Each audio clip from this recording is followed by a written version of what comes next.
எங்க அப்பாவை வந்துட்டு இருக்கிற கடைசி தருணம் வந்துட்டு நான் சொல்றேன் பாருங்க. அப்போ வந்து எல்லாருமே உடஞ்சி போயிருந்தோம். அண்ட் அம்மா வந்துட்டு உள்ள இருந்தாங்க, ரொம்ப உடஞ்சிருந்தாங்க. அக்கா வந்து கூட இருந்தாங்க. அண்ட் அந்த டைம்ல வந்துட்டு எனக்கு ஒரே ஒரு விஷயம் தான் ஞாபகம் இருக்கு. நான் எங்க அப்பா முன்னாடி நின்றுட்டு இருந்தேன். அப்போ வந்து ஆகாஷ் வந்து சின்ன பையன் வந்து கையை பிடிச்சிட்டு இப்படியே நின்றுட்டு இருந்தாப்புல. எனக்கு என்னன்னா எங்க அக்கா வந்து பெரியவங்க, அவங்க வந்துட்டு ஓகே அவங்களுக்கு புரியும் என்ன நடக்குது அப்படின்னு சொல்லி. எனக்கு வந்துட்டு புரிஞ்சிச்சு, ஓகே எங்க அப்பா இல்லை அப்படின்னு சொல்லி தெரிஞ்சிச்சு. பட் இவன் மட்டும் வந்துட்டு ஒரு ரியாக்ஷனே இல்லாம பக்கத்துலேயே இருந்தேன். எனக்கு என்ன பயம்னா, சரி இவனுக்கு புரியுதா இல்லையா என்னங்கிறதே தெரியாது. நான் அப்படியே கொஞ்சம் ஸ்ட்ராங்காகவே இருப்பேன். சடனாக இவனை திரும்பி பார்த்தா டக்குன்னு மேலே திரும்பி பார்ப்பேன் என்னைய. சரி இவன் முன்னாடி நம்ம சுதந்திரக்கூடாது அப்படின்னு சொல்லி நானும் வந்து கெத்தா இப்படியே நின்றுட்டு இருந்தேன்.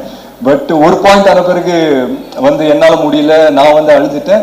அப்போ வந்து இவன் பக்கத்தில் நின்றுட்டு என்னை பிடிச்சி சொல்கிறாப்புல, இந்த மாதிரி நல்லா பார்த்துக்கலாம், நான் ஒன்றும் பிரச்சனை இல்லை அப்படின்னு. ஸோ எங்கள் அப்பாவுக்கு என்ன அன்பு ஆதரவு கொடுத்தீங்களோ, எனக்கு என்ன அன்பு ஆதரவு கொடுத்தீங்களோ, ஒரு படி மேலே என் தம்பிக்கு கொடுக்கணும்னு ரொம்ப ரொம்ப ஹம்பிளாக நான் ரிக்வெஸ்ட் பண்ணிக்கிறேன்.